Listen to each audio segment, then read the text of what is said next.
할렐루야, 고맙습니다. 우리 옆에 있는 분들에게 인사하겠습니다. 오늘도 기쁨을 누리시기를 바랍니다. 할렐루야. 여러분 안에 불편한 것들이 다 사라지시기를 축복합니다. 할렐루야. 무엇으로요? 말씀으로 은혜 누리시는 귀한 시간 되시기를 원합니다. 고맙습니다. 지난 수요일이 제 수요일로 시작해서 오늘 사순절 첫 번째 주일이 되고요. 사순절 다섯 번째 주일 넘어서 이제 고난주간이 시작되고 부활주일로 연결이 되겠습니다. 오늘 사순절 첫 번째 주일 2월 마지막 주일입니다. 그동안 성숙한 신앙이 무엇인지 다사랑교회 말씀하시는 하나님의 음성을 듣고 있습니다. 오늘 그 마지막 시간으로 욥기를 통해서 욥의 말씀을 통해서 귀로 듣던 신앙에서 눈으로 뵙는 신앙으로 라는 제목을 가지고 성숙한 신앙의 설교를 마무리하고자 합니다. 오늘도 은혜가 넘치시고 감동되고 은혜로만 끝나는 것이 아니라 여러분의 삶의 실천까지 이르시는 귀한 말씀 되시기를 축복합니다. 욥기는 이유를 모르는 채 고난을 당하고 있는 한 사람의 이야기를 다루고 있습니다. 엄청난 상실이 있어요. 재산도 물론 이거지만 자식도 다 죽고 심지어는 몸에 병까지 얻었습니다. 이루 말할 수 없는 고통 속에 욥이라는 사람이 헤매이고 있습니다.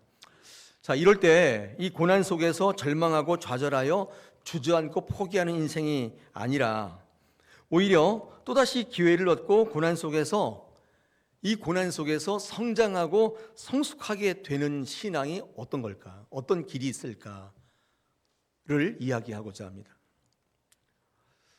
이 욥의 말씀을 통해서 우리에게 주시는 진정한 성숙의 신앙이 무엇인지를 오늘 같이 나누기를 원합니다. 여러분, 그 길이 뭐냐? 나를 힘들게 했던 나의 외부 환경이나 사람이나 조건이 변화되는 게 아니라 내가 변화되는 것입니다. 내가 성숙해지는 것입니다. 그때 고난 속에 성장이 일어나고 성숙이 일어난다는 것입니다. 욥기는 우리에게 이 말씀을 들려주고 있습니다. 욥기는 고난당하는 한 인간이 어떻게 그 고난 가운데서 성장과 성숙을 이루는지를 잘 살펴볼 수 있는 책입니다. 특별히 고난당하고 있는 그리스도인들에게 그 고난 속에서 어떻게 성숙한 신앙을 꽃피울 수 있는지를 제시하고 있기 때문에 매우 기묘합니다. 오늘 저와 여러분 사이에 이 말씀이 여러분이 고난 가운데 온전히 서고 성숙하는데 크게 기여하는 말씀 되시기를 축복합니다. 오늘 읽으신 본문의 42장 5절, 특히 5절이 욥기의 절정이고 주제라고 할 수 있습니다. 우리 5절을 다 함께 읽어보겠습니다. 준비, 5절입니다. 시작. 내가 주께 대하여 귀로 듣기만 하였사오나 이제는 눈으로 주를 배웠나이다. 아멘. 욥의 결론입니다.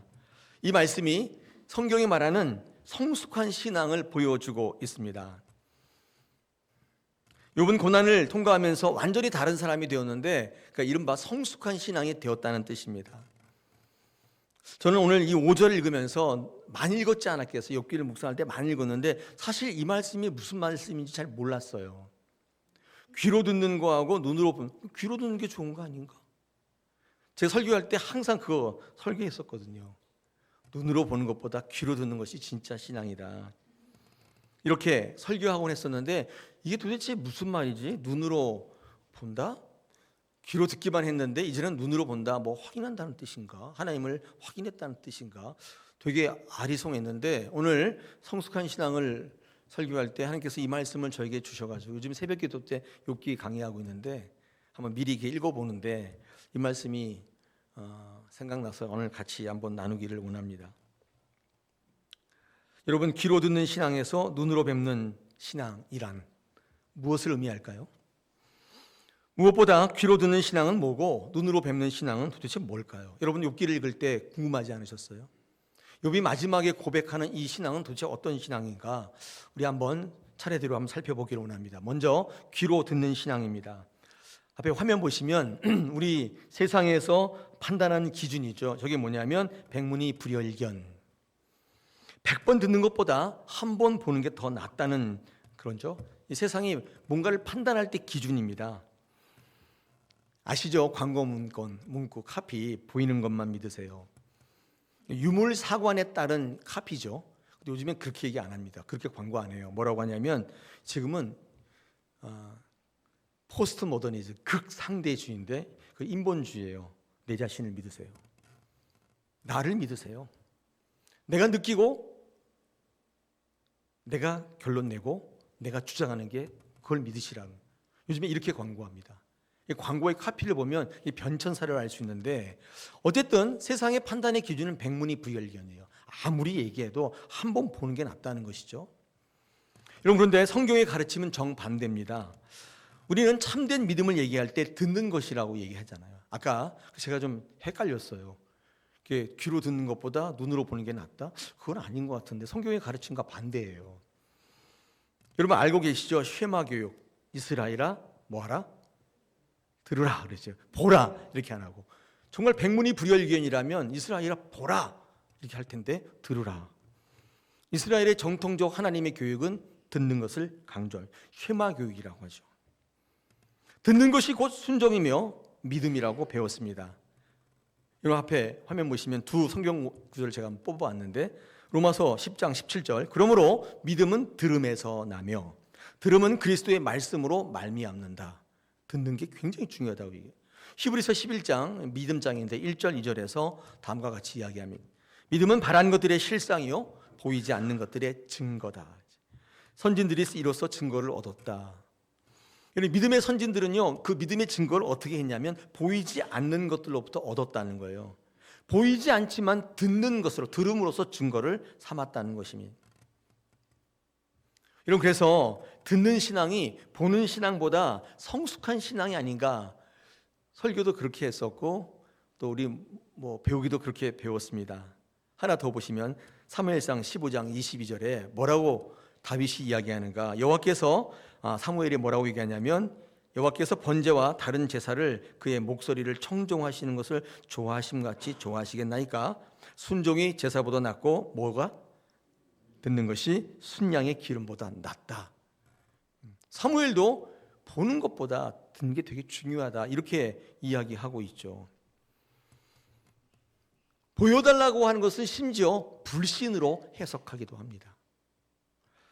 요한복음 20장 제가 읽어보겠습니다. 25절, 27절, 29절에서 도마에게 예수님이 이렇게 말씀하십니다. 다른 제자들이 그에게 이르되 우리가 주를 보았노라 하니, 도마가 이르되 내가 그의 손에 못자국을 보며 내 손가락을 그 못자국에 넣으며 내 손을 그 옆구리에 넣어보지 않고는 믿지 아니하겠노라. 이렇게 얘기하니까 예수님께서 도마에게 이르시되 내 손가락을 이르 내밀어 내 손을 잡보고 내 손을 내밀어 내 옆구리에 넣어보라. 그리하여 믿음 없는 자가 되지 말고 믿는 자가 되라. 예수께서 이르시되 너는 나를 본고로 믿느냐? 보지 못하고 믿는 자들은 복되도다 하시니라. 이렇게 말씀하십니다. 이런 보지 못하고 믿는 자들이 복되다. 여기서도 듣는 믿음을 복되다고 말씀하고 계시잖아요. 그러니까 이게 보는 게 더 낫는 거, 듣는 게 더 낫지 않나? 예수님도 이렇게 말씀하시고 도마를 책망하셨는데, 도마가 보지 않고 내가 믿지 않겠다 그랬잖아요. 그랬더니 예수님께서 이런 말씀하시면서 보지 않고 믿는 게, 즉 듣는 믿음이 복되다 이렇게 말씀하신 거잖아요. 헷갈려요. 그러면 도대체 이 욥의 이 고백이 왜 성숙한 신앙이냐, 이런 문제들이 계속 떠오르는데 묵상할 기회가 별로 없었던 것 같아요. 오늘 2월의 마지막 시간 성숙한 신앙을 이야기할 때 이 말씀을 가지고 여러분과 함께 고민하며 묵상하며 나누기를 원합니다. 여러분, 도마가 보기를 원하는 것은요, 그러니까 불신에서 나오는 요구예요. 보기를 원한다는 것은 불신에서 나오는 요구죠. 그러나 욥이 지금 눈으로 보는 신앙, 이거는요, 이제 앞에 쭉 읽어보시면 42장의 욥의 이 고백은요, 확신에서 나오는 고백이에요. 그러니까 똑같이 보기를 원해도 그 내용이 다릅니다. 욥은 확신을 갖고 있어요. 그래서 주를 보기를 원한다고 고백했던 것이고, 이 도마가 보여달라는 것은 불신이에요. 내가 확인하진 않고는 안 되겠다. 불신이죠. 여러분, 성경에 읽어보면 보다는 의미는요, 확인했다는 의미라기보다는 직면했다, 만났다는 의미로 굉장히 많이 쓰이고 있습니다. 이런 겁니다. 만약에 여러분이 기도 중에 하나님의 음성을 들었다면 표현적으로는, 문자적으로는 듣는 거잖아요. 그런데 믿음적으로는 보는 겁니다. 왜냐하면 그 기도를 통해서 주님과의 만남이 이루어지기 때문이에요. 표현으로는 예수님의 음성을 들었다고 하지만 실제로는요, 주님을 만나는 거예요. 예를 한번 들어보면 바울이 다메섹에서 예수님을 보았잖아요. 이때 보는 것은 내 육신의 눈으로 보는 게 아니라 실질적으로는 만남이란 뜻입니다. 예수를 만난 거예요. 이거를 본다는 표현으로 표현한 거예요. 더 중요한 것은 예수님을 볼 때, 즉 예수님 만날 때 바울이 무너지게 되었다는 것입니다. 이때 본다는 표현은 그래서 듣는다는 표현의 반대적 표현이 아니라 듣는 신앙의 심화된 표현이에요. 듣는 것과 보는 게 다른 거구나, 이런 반대적 개념이 아니라 듣는 신앙, 예수님을 알고 들었던 것의 심화된 표현, 만난 거죠. 그러므로 보는 신앙은 듣는 신앙에서 만남의 신앙으로 확대되는 것이고, 정보에 의한 신앙에서 관계의 신앙으로 확대되는 것이고, 나의 경험에 입각한 신앙에서 하나님의 임재를 경험하는 신앙으로 발전하는 것이고, 설명이 필요한 신앙에서 하나님의 은혜에 압도되어서 더 이상 설명이 필요 없는 상태로 발전하는 거예요. 이게 보는 신앙인 거예요. 이 본다는 개념을 듣는 것의 반대적 개념으로 생각하면 이게 처음엔 저처럼 이해가 잘 안 돼요. 듣는 게 더 좋은 게 아닌가? 근데 욥기를 쭉 읽어보면서 욥의 삶을 묵상해 보니까 듣는 것과 보는 것의 반대적 개념이 아니라 보는 것은 듣는 신앙이 심화된 표현이에요. 욥은 고난 이전에도 하나님의 존재를 들어 알고 있었습니다. 몰랐던 게 아니에요. 그런데 이 고난을 통해서 이제는 눈으로 주를 뵙는다, 이런 신앙이 된 것입니다. 마치 바울이 전에 하나님을 잘 알고 있었지만 다메섹에서 예수를 만난 것처럼, 그리고 무너진 것처럼. 눈으로 뵙는 신앙으로 성숙되어질 때 하나님의 크심과 나의 작음을 확인하게 되는 거죠. 사실은 나의 한계를 보게 되는 것입니다. 이때 아무 말도 없어져요. 그래서 할 말이 없어져요. 이게 눈으로 보는 신앙이에요. 더 이상 설명이 필요 없고 더 이상 주장도 변명도 필요 없게 돼요. 지금 욥은 고난을 통해서 그 단계에, 성숙한 단계에 이르렀다, 그 뜻입니다. 여러분, 그렇다고 귀로 듣는 신앙이 아무것도 아닌가? 그렇지는 않습니다. 아까 우리 요한복음 20장에서 도마에게 보지 않고 믿는 게 복되다고 했잖아요. 그렇게 말씀하신 것처럼 보지 않고 믿는 신앙도 굉장히 귀하죠.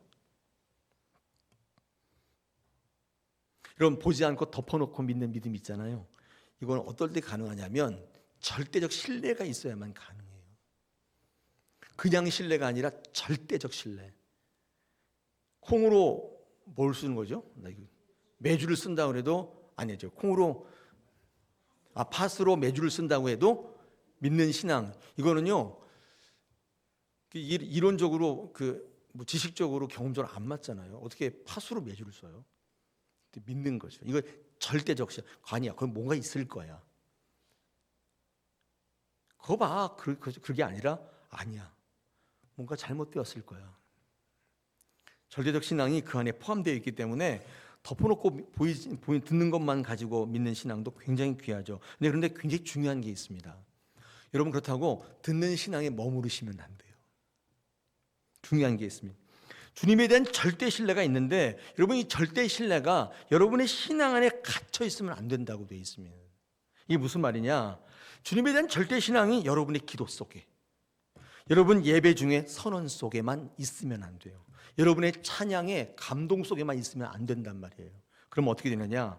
이 주님의 절대 신뢰가 우리의 삶 속에 순종으로 드러나야 그때 영적인 능력이 우리의 삶의 열매로 맺혀지는 거예요.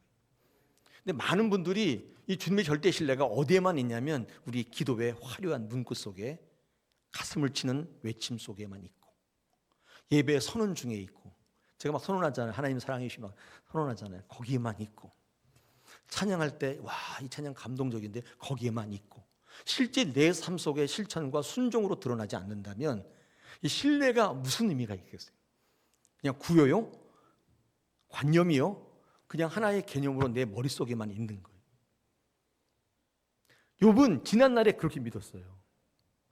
제사하면서 오 하나님 막 손들고 얘기했고, 기도할 때 가슴을 치며 기도했고, 찬양할 때 눈물을 흘리며 찬양했는데, 그 신뢰함이, 절대 신뢰함이 내 삶의 자리에 딱 오면 바뀌는 거예요. 이래서는 안 되지. 하나님도 이거는 허용하실 거야. 바뀌는 거예요. 신뢰가 무너지는 거예요. 절대 신뢰가 삶 속에 열매로 맺히려면 반드시 순종하셔야 돼요. 앤드류 모레이가 뭐라고 했냐? 예수를 믿게 되면서 순종의 학교에 입학하게 된다. 여러분, 여러분의 신앙에는 순종이 있습니까? 아니면 내 계획대로 하고 있습니까? 큰 차이겠죠. 눈으로 보는 신앙이 귀하지만 귀로 듣는 신앙이 나쁜 건 아니에요.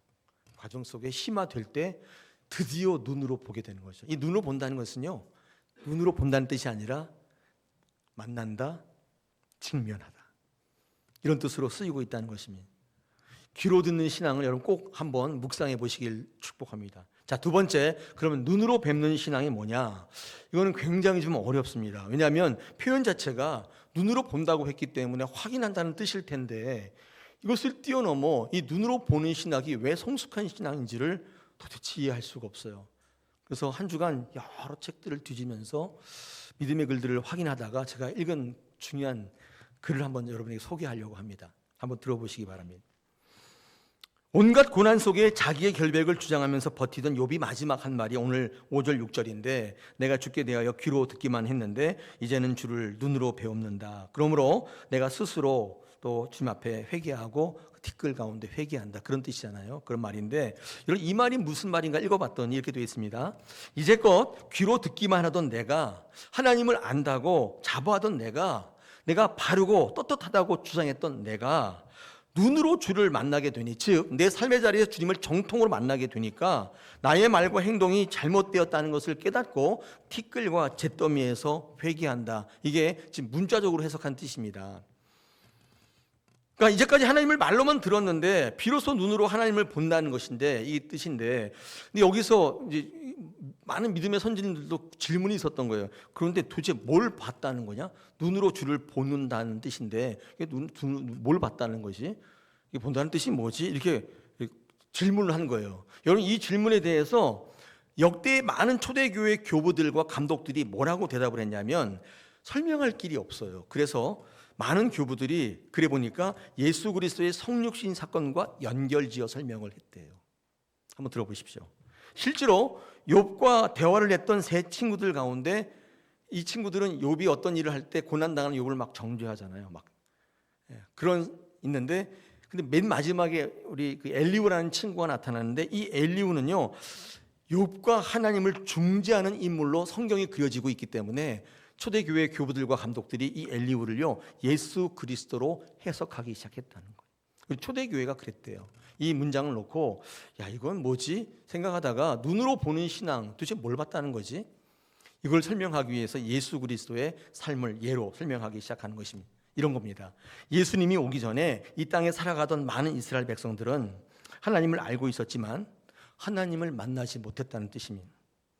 이스라엘 백성들은 구약의 율법을 통하여 그리고 선지자를 통해서 수없이 많은 권고들을, 하나님의 말씀을 귀로 들었지만 결국 돌아오지 않았대요.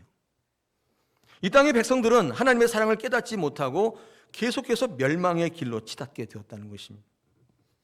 그들이 하나님을 몰라서가 아니라 하나님을 믿지 않아서도 아닌 거예요. 알긴 알았는데 만나지 못했다. 즉 아까 했죠, 직면하지 못했고 보지만. 그래서 알긴 아는데 믿진 믿었는데 멸망의 길로 치달았다는 거예요. 나의 감춰진 욕망과 이기심, 신앙심 뒤에 감춰져 있는 욕망과 이기심, 그리고 우리의 삶의 불리한 정황들, 부조리한 사회 구조들, 이런 것 때문에 주님이 그렇게 수없이 하나님 말씀으로 권고했는데도 불구하고 달려오지 않았다는 거예요. 그래서 말로 안 되겠다고 생각하신 하나님께서 어떻게 하셨다고요? 결국 우리의 눈으로 볼 수 있게 이 세상에 육신을 입고 오셨다는, 이게 성육신 사건이에요. 결국 우리는 어떻게 됐어요? 주님을 눈으로 보게 되었어요. 이 성육신 사건은 눈으로 주님을 보게 된 사건이지만 결국 주의 말씀 앞에 서게 된 사건인 거예요. 그러니 육신을 입고 우리 이 땅에 오신, 내 앞에 서게 되신 예수님을 보게 되는 게 얼마나 귀한 일이에요. 자, 그렇다면 2000년 전 이스라엘 사람들은 그렇게 주님을 눈으로 배웠는데 오늘날 우리는 어떻게 주님을 눈으로 뵐 수 있을까요? 2000년 전처럼 우리 앞에 예수님이 탁 나타날까요?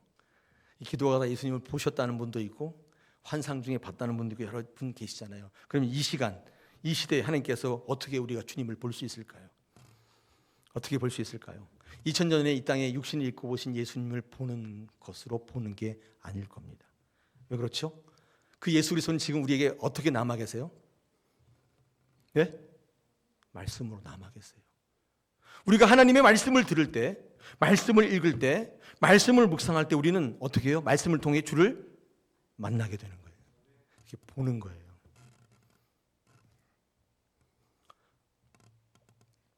이 말씀을 믿는 사람들은 귀로 듣고 있지만 귀로 듣는 게 아니라 눈으로 보는 것입니다.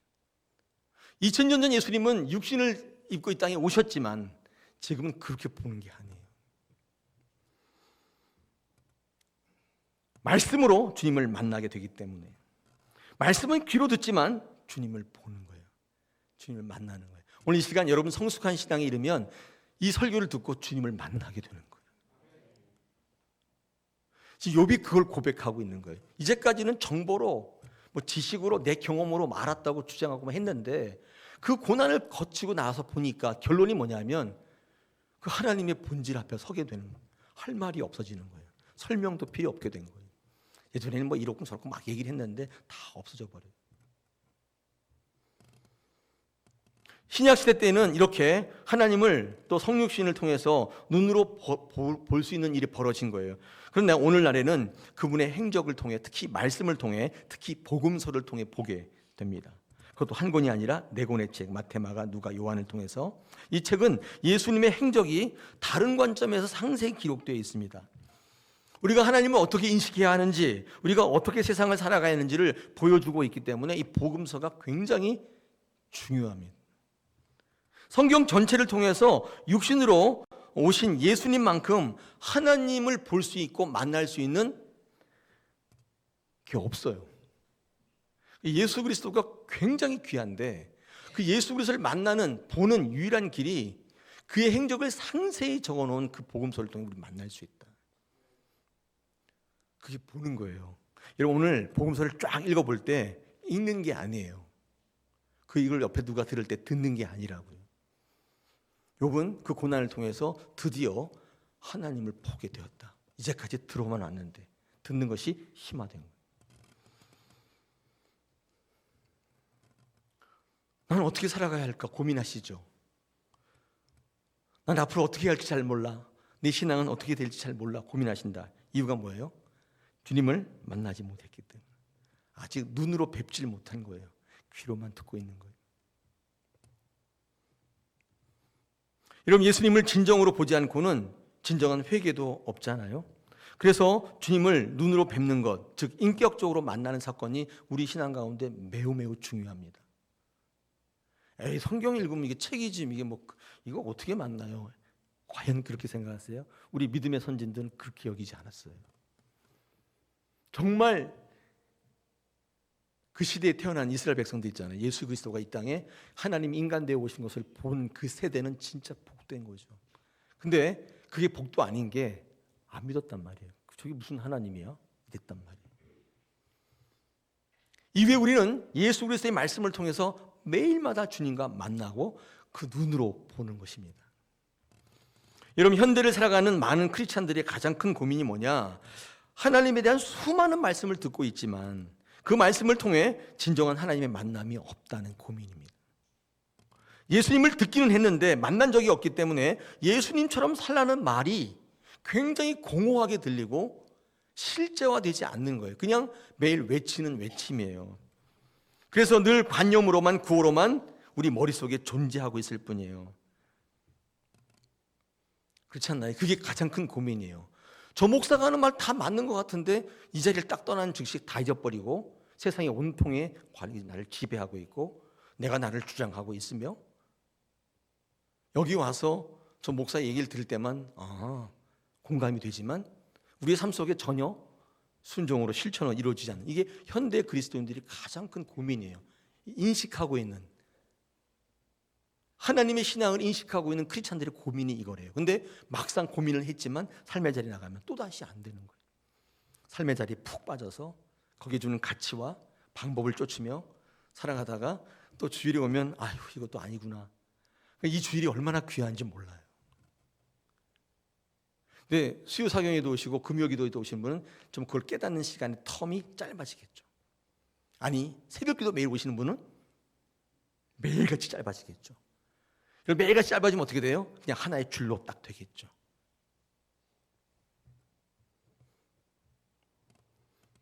여러분, 우리가 눈으로 보는 신앙이라는 뜻이 참 이해하기는 어렵습니다만은 예수 그리스도를 보는 신앙이 이 교부들이 설명했던 이게 정말 마음에 와닿더라고요. 우리가 흔히 성숙이라고 하면 더 강해지는 거, 더 확신이 커지는 거, 더 담대해지는 거, 더 많이 아는 것을 의미할 때가 참 많은데 욥기에 나와 있는 욥의 성숙은 그런 성숙이 아닙니다. 욥의 성숙은 강해지는 게 아니라 오히려 하나님 앞에 약해지는 것을 이야기하고 있어요.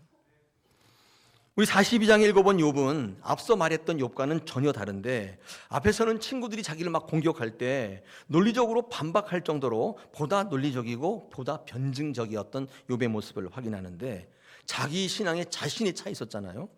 근데 이 42장의 말씀에는 전혀 그런 모습이 보이지 않아요. 오히려 조용해져요. 오히려 낮아져요. 더 이상 얘기가 없어져요. 마치 십자가 위에서 예수님처럼 더 이상 자기 주장, 자기 변명, 자기 설명이 사라져요. 없어요. 왜 그렇죠? 그 십자가의 예수는 하나님을 절대 신뢰하기 때문에 그들이 어떤 일을 하더라도 거기 개의치 않는 모습을 보여주는 것입니다. 저는 욥의 성숙한 신앙이 눈으로 보는 신앙이라는 게 바로 예수 그리스도의 그 모습을 닮아 있다. 더 이상 친구들에게 내가 이러이러했기 때문에 이렇다고 더 이상 얘기하지 않아요. 내 심정이 어떤 줄 아느냐고 그렇게 얘기하지 않아요. 왜요? 그것조차도 다 알고 계신 하나님을 절대 신뢰하기 때문이에요. 말이 없어져 버려요.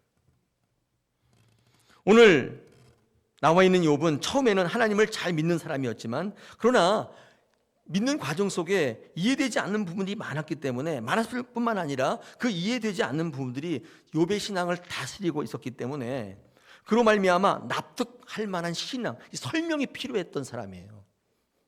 내가 납득할 만한 설명이 되어야만 수긍하는 그런 사람이었는데 그러나 오늘 마지막에 욥의 모습은 설명이 없어도 이해가 안 되어도 하나님을 신뢰하는 사람으로 드러나요. 자기 주장이 자기를 주장하지 않게 돼요. 더 이상 하나님이 하신 일에 대해서 설명이 필요 없는 사람이 됩니다. 하나님 우리에게 행하신 일에 대해서 일일이 설명하지 않아도 되는 상태, 이게 신앙의 성숙한 상태인 거죠. 여러분 기도했는데 응답이 없을 때, 이해할 수 없는 일이 일어났을 때 이렇게 해야만 되는데 라고 생각했는데 내 기준에 맞지 않는 일이 있을 때 처음에는 우리는 이렇게 생각합니다. 하나님은 선하시니까 잘 하실 거야. 다 잘 될 거야. 이렇게 고백하곤 하지 않습니까? 그런데 궁극적으로 좋지 않은 결과로 확정되어 나타날 때 우리의 믿음은 흔들리기 시작하는 거예요. 여러분 그때 성숙한 신앙은 이런 모습이래요. 여러분 한번 성숙해지시고서 한번 나중에 한번 따라해 보십시오. 하나님, 저는 이해합니다. 죄송합니다. 하나님, 저는 이해하지 못합니다. 네. 근데 저는 이때도 하나님을 신뢰합니다. 네. 저는 이해하지 못할 때에도 하나님을 절대 신뢰합니다. 네. 마지막에 중요한데 어떻게 되어도 좋습니다. 할렐루야. 네. 성숙해지면 하나님은 선하시면 잘 될 거라고 했는데 내가 원하는 결과로 바람직한 결과라고 생각했던 걸로 나타나지 않을 때 우리는 욥기 읽어보시면 욥이 막 흔들리잖아요. 근데 성숙한 신앙, 욥의 신앙 가운데 가장 중요한 모습입니다. 그 고난 속에서도 저는 하나님을 절대 신뢰합니다. 주신 이도 여호와시고 취하신 이도 여호와십니다. 어떻게 돼도 좋습니다. 욥의 성숙은 더 많은 것을 알게 된 것이 아니라, 하나님을 더 많이 이해하게 된 것이 아니라, 하나님을 이해하지 못하는 것은 여전하지만 또 중요한 게 있어요. 성숙한 신앙은 하나님을 떠나지 않게 되었다는 것입니다. 하나님의 실체, 본질을 만났기 때문이에요. 부활의 예수를 만날 때, 십자가의 본질을 만날 때 우리는 여전히 이해되지 않지만 떠나지 않게 된다. 할 말이 없어져요. 그 예수님의 은혜에 압도되기 때문이에요. 제가 실존적 만남 이런 얘기를 했는데 이것도 사실 좀 어려운 얘기잖아요. 제가 이렇게 글을 보다 보니까 또 은혜가 되는 데 있어서 한번 제가 좀 가져와 봤습니다. 그럼 실존적 만남이라는 게 뭐냐? 이거를요, 베드로와 예수님의 만남으로 설명합니다. 이 베드로와 예수님은 만나는데 크게 두 가지로 만나요. 똑같은 환경, 똑같은 상황 속에서 두 번 만남이 있어요. 되게 신기해요. 누가복음 5장에 베드로가 예수님 몰랐을 때, 예수님이 베드로 제자를 삼으실 때 고기잡이 하는데 안 잡혀가지고 밤새도록 그물질했는데 성과가 없었다고 그랬잖아요. 그때 예수님께서 베드로에게 뭐라고 하시죠? 저 깊은 데 가서 그물 내리라. 그물 내렸더니 어떻게 됐어요? 확 잡혔잖아요. 여러분, 그때 예수님의 실존을 만나게 되죠. 예수님이 소문은 많았어요. 병 고치고 어쩌고 저쩌고 소문이 많았는데 내 앞에 나타난 주님을 딱 만났을 때, 실존의 예수님 만났을 때 여러분, 베드로의 반응이 뭐예요? 어떻게 반응했어요? 이야, 기가 막힌. 이제 그거 어떻게 알았어요? 나랑 동업합시다. 당신은 탐지해, 나는 걷어드릴게. 딱 되겠구만. 이렇게 얘기한 게 아니에요. 뭐라고 했냐면 누가복음 5장 8절에서 되게 신기해요. 주님, 나를 떠나소서. 나는 죄인입니다. 이런 반응이 있어요. 여러분, 실존을 만나게 되면 자기의 실존을 보게 되는 거예요. 그전에는 내가 죄인이라는 것을, 내가 얼마나 잘못했다는 것을 알지 못해요. 계속 자기 주장하는 거예요. 근데 예수님을 딱 만나고 나니까 베드로가 꼬꾸라지는데 본인이 죄인이라는 사실을 알아버려요. 이게 첫 번째 만남이거든, 실존의 만남. 두 번째 만남이 뭐냐면 예수님 십자가에 돌아가시고 무덤에 계실 때 베드로 다 도망가잖아요. 그래서 디베랴 바닷가에 고향으로 돌아와서 옛날 똑같이 그물질하고 안 잡혀. 그때도 헛그물질하고 앉아있는데 예수님이, 부활하신 예수님이 찾아와요. 또다시 부활의 예수님이 실존으로 다가오는 거예요. 그전에도 이게 들었잖아요. 예수님 죽었대, 뭐 감옥에 있대, 뭐 무덤에 있대, 어쨌대. 그 베드로도 다 들었을 텐데 그냥 듣기만 한 거예요. 근데 내 앞에 딱 나타난 실존의 부활 예수를 딱 만났을 때 베드로의 반응이 뭐예요? 지난번에 읽었는데 주님이 다 아십니다. 변명하거나 해명하거나, 그때 왜 그랬냐면요, 주님 무서워서 그랬어요. 인간은 약하잖아요. 이렇게 한 게 아니에요. 본질을 딱 만나, 실존을 만나니까 주님께로 옮겨가요. 주님이 다 알고 계십니다. 여러분, 이게 성경이 말씀하는 본다의 의미예요. 귀로 듣는 신앙은 하나님을 안다고 생각하는 신앙이지만, 눈으로 뵙는 신앙은 내가 하나님을 모른다는 것을 아는 신앙인 거예요. 듣는 신앙은 하나님을 설명할 수 있었지만, 보는 신앙은 하나님을 설명할 수 없는 자리에 서는 거예요. 왜냐하면 하나님의 크신 계획과 뜻에 압도당하기 때문이에요. 그래서 할 말이 없어진다고 그랬잖아요. 입이 딱 다물어져요. 더 이상 변명도, 더 이상 어떤 얘기도 하지 않게 돼요. 여러분, 성숙한 지점, 하나님을 내 논리로 설명하려 하지 않고 하나님의 존재 자체를 그대로 받아들이는 항복이 최고의 성숙의 정점이에요. 우리 다사랑에 선포되는 말씀 가운데 나의 주인을 바꾸는 거 있잖아요. 내가 주인이었는데 예수 믿는 해가 넘어갈수록 주인의 자리가 이렇게 바뀌는 거예요. 주인이 바뀐다는 건 뭐냐면 판단과 선택의 기준이 바뀌는 거예요. 바뀌는 거예요. 그럴 때 가장 최고의 성숙의 지점에 이르고 있다. 장성한 분량이 바로 이거죠.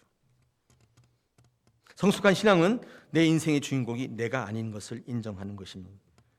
성숙한 신앙은 고난의 이유를 다 이해해서가 아니라, 이유는 몰라도 하나님이 여전히 선하다는 걸 절대 신뢰하면서 어떤 인간적인 수준을 넘어서 하나님 장성한 분량에 도달하는 모습인 거죠. 네. 제가 마지막으로 42장 읽으면서 욥의 성숙의 신앙이 관점에서 42장 읽다가 오늘 본문은 읽지 않았지만 7절부터 끝에 읽어보시면 이 욥의 성숙함이 빛나는 대목이 하나 나옵니다. 그건 뭐냐면, 이건 제 묵상인데, 자신을 비난했던 친구들을 위해서 번제를 드리고 기도해 주는 장면이 뒤에 나와요. 저는 이것을 욥의 성숙한 신앙의 정점으로 꼽고 싶어요. 자신도 고통 중에 있지만, 나를 아프게 한 저 사람이지만 그 사람을 위해서 기도할 수 있는 여유. 여러분, 이것이 눈으로 주를 배없는 사람만이 가질 수 있는 넉넉한 신앙이죠. 성숙입니다. 여러분, 고난을 견디는 단계를 뛰어넘어 타인을 품는 단계로 나가는 욥의 모습은 이기는 신앙의 절정을 보여주고 있습니다. 제가 이기는 신앙 하자고 했잖아요. 여기 이기는 신앙이라는 게 뭐냐면, 고난을 없애는 뜻이 아니라 고난이 나를 지배하지 않도록 하나님께로 나가는 겁니다. 고난의 해석권을 나에게서 하나님께로 이동하는 거예요. 이게 이기는 신앙입니다. 욥의 신앙을 통해서 우리는 그 모습을 보게 돼요. 나를 해하려 했던 사람들에게, 나를 못 살게 굴하고 나를 안 좋게 얘기했던 그들에게 어떻게 해요? 축복해 주고 기도해 주는 성숙한 신앙입니다. 사랑하는 여러분, 2월 한 달 성장과 성숙의 신앙을 이렇게 마감합니다. 3월 달부터 다른 설교를 할 텐데 그렇다고 성장과 성숙이 마무리된 건 아니에요. 우리 삶에 계속적으로 일어나야 될 하나님의 명령이요, 하나님의 가치요, 하나님의 뜻인 줄로 믿습니다. 2026년 더사랑이 30주년을 맞다고 했잖아요. 이 30주년에 우리가 꼭 이루어야 될 게, 수적인 부분도 되게 중요하고 시설을 좋게 하는 것도 중요하고 하는데, 우리 내면에 있는 신앙이 성장이 되어서 성숙해져서 이렇게 주인이 바뀌고 고난의 해석권을 하나님께 드리고 팥으로 메주를 쓴다 그래도 덮어놓고 믿는 그런 귀한 눈으로 보는 신앙을 이루시길 축복합니다. 이 진정한 부흥이 될 줄로 믿습니다.